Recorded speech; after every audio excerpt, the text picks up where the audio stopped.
नमस्कार, मैं अर्चना त्रिपाठी शुक्ला हिंदी लर्नर्स के यूट्यूब चैनल पर आपका स्वागत करते हैं।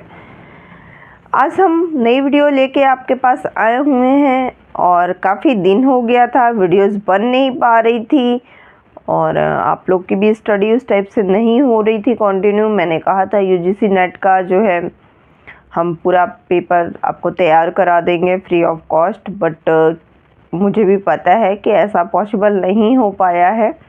बट हाँ, हम कोशिश यही करेंगे कि आपका जब तक एग्ज़ाम आ रहा है हम पूरा पेपर रिवीजन करा दें, पेपर फर्स्ट और पेपर सेकंड दोनों।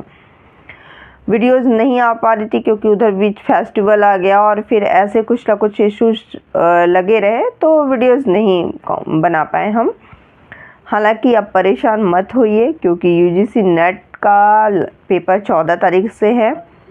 14 दिसंबर को यूजीसी नेट लॉ का पेपर है और यूजीसी नेट लॉ के पेपर के एक दिन पहले ही हम आपके पूरे कोर्स का रिवीजन करा देंगे। तो आइए आज हम सिविल प्रक्रिया संहिता के कुछ ऐसे प्रश्न, इम्पोर्टेंट क्वेश्चन ऑब्जेक्टिव्स की तैयारी कराते हैं जो कि पेपर में मोस्ट प्रोबेबली आता ही आता है। जैसे एक डिग्री हो सकती है। अब ये आपको भी पता होती है डिग्री कौन कौन सी हो सकती है। प्रारंभिक हो सकती है, अंतिम हो सकती है, अंशतः प्रारंभिक अंशतः अंतिम हो सकती है या फिर सही हो सकती है। तो सिविल प्रक्रिया संहिता 1908 की धारा 2(2) में जो है डिग्री को परिभाषित किया गया है। इसमें बताया गया है कि डिग्री प्रारंभिक होती है जब वाद के पूर्ण रूप से निपटारा किए जाने से पहले आगे यानी कि आगे की कार्रवाई की जानी होती है, और जब कार्रवाई पूर्ण हो जाती है उसके बाद जो डिग्री होती है वह अंतिम होती है। यानी कि जब न्याय निर्णय वाद को पूर्ण रूप से निपटा दिया जाता है तो वह अंतिम होती है। और भागता प्रारंभिक और अंतिम दोनों डिग्री हो सकती है। प्रारंभिक डिग्री भी हो सकती है और अंतिम डिग्री भी हो सकती है। इसी टाइप से क्वेश्चन में आ जाता है कि निर्णय का क्या अर्थ है, निर्णय क्या होता है। तो निर्णय के अर्थ में भी ऑब्जेक्टिव्स आपको दिए रहते हैं। जैसे कि न्यायालय के द्वारा जो दी गई डिग्री है वह निर्णय है, या फिर न्यायालय के द्वारा दिया गया आदेश जो है डिग्री कहलाता है, निर्णय कहलाता है, या फिर डिग्री के आधारों पर न्यायालय द्वारा दिया गया संकथन जो है वह निर्णय कहलाता है, या फिर डिग्री एवं उपदेश के आधार पर न्यायालय द्वारा दिया गया संकथन निर्णय कहलाता है। तो सिविल प्रक्रिया संहिता 1908 की धारा 2(9) में जो है निर्णय को परिभाषित किया गया है। यानी कि निर्णय से आशय न्यायाधीश द्वारा डिग्री या आदेश के आधारों का कथन जो है वह उससे अभिप्रेत होता है। तो ये निर्णय है। उसके बाद क्वेश्चन आता है कि सिविल प्रक्रिया संहिता धारा 11 के किस स्पष्टीकरण में आणविक प्रत्यायन की व्याख्या की गई है। तो यानी कि कंस्ट्रक्टिव रेस जुडिकाटा जो है उसका व्याख्यान जो है वह किस में किया गया है। तो सिविल प्रक्रिया संहिता 1908 धारा 11 के स्पष्टीकरण 4 के अनुसार जो है ऐसे किसी भी विषय के बारे में जो कि ऐसे पूर्ववर्ती वाद में प्रतिरक्षा या फिर आक्रमण का उसको आधार अगर बनाया जा रहा है या बनाया जा सकता है या बनाया जाना चाहिए या फिर समझा जाएगा कि वह उस वाद में प्रत्यक्ष और सारता विद्यमान है, तो इसमें जो है स्पष्टीकरण जो इसका 4 है वह जो है आता है। इसका केस भी है नवाब हुसैन बनाम उत्तर प्रदेश राज्य जो कि इससे संबंधित है, यानी कि रेस जुडिकाटा से संबंधित है।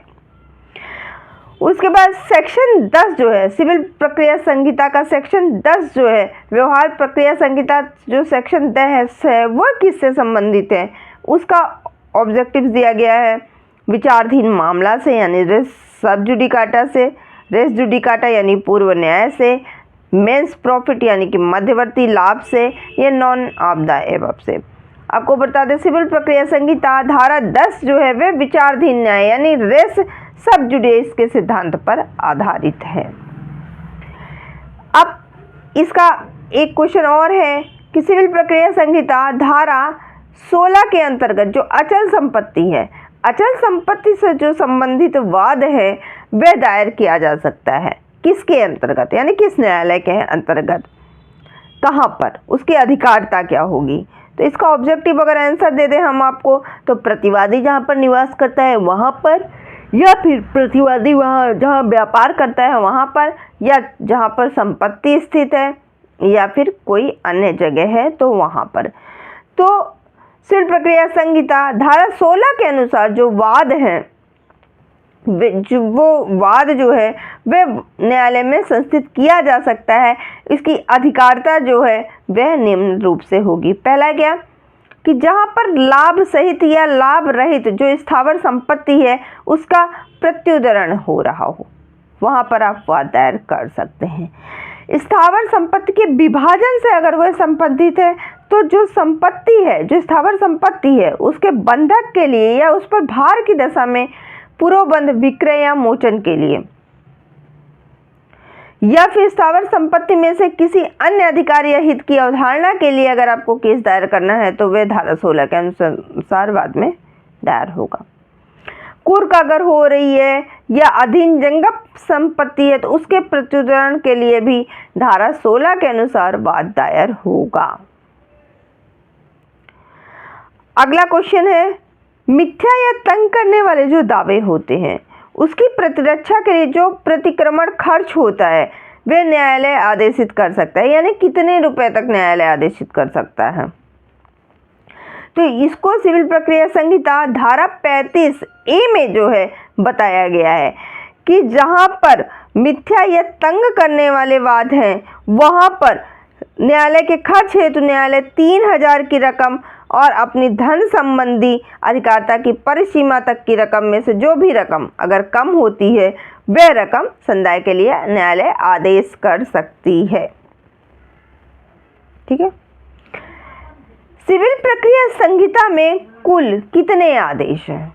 तो आपको बता दें कि सिविल प्रक्रिया संहिता 1908 में कुल 158 धाराएं हैं, 51 आदेश हैं और 8 जो है उसकी परिदिष्ट है।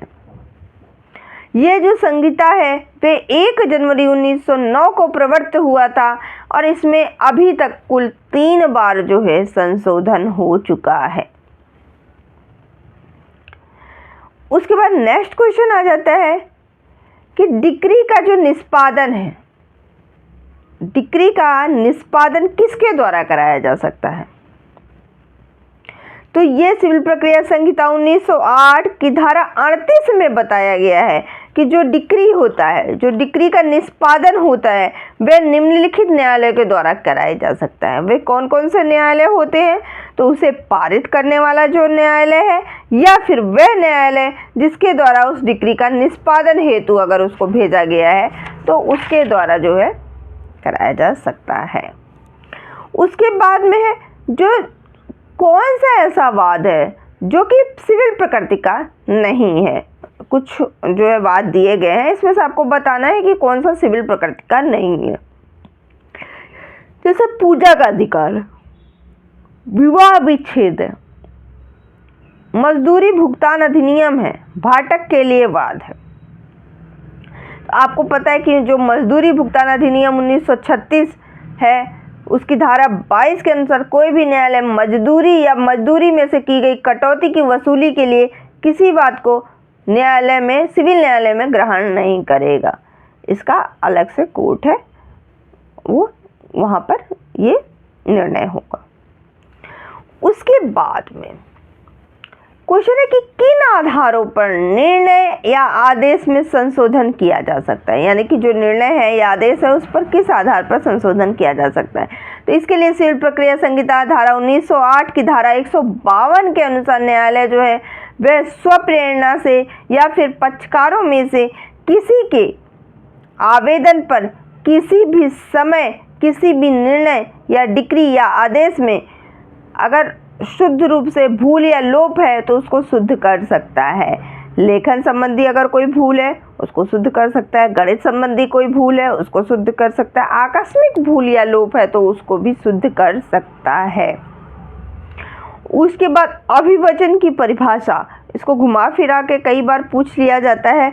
तो अभिवचन की परिभाषा जो है कहाँ डिफाइन की गई है, तो आपको बता दें कि जो अभिवचन है वह सिविल प्रक्रिया संहिता 1908 की आदेश 6 नियम 1 के अनुसार जो है अभिवचन को अभिप्रेत किया गया है। अभिवचन यानी कि वाद पत्र या फिर लिखित कथन हम कह सकते हैं।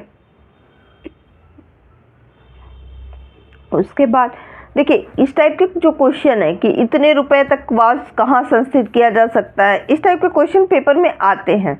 बट क्या होता है, जुरिस्डिक्शन अलग अलग दे दिया जाता है या फिर अमाउंट अलग अलग दे दिया जाता है। तो हम आपको इस टाइप का एक क्वेश्चन बता दे रहे हैं, बाकी आप अपने अकॉर्डिंग देख लेना।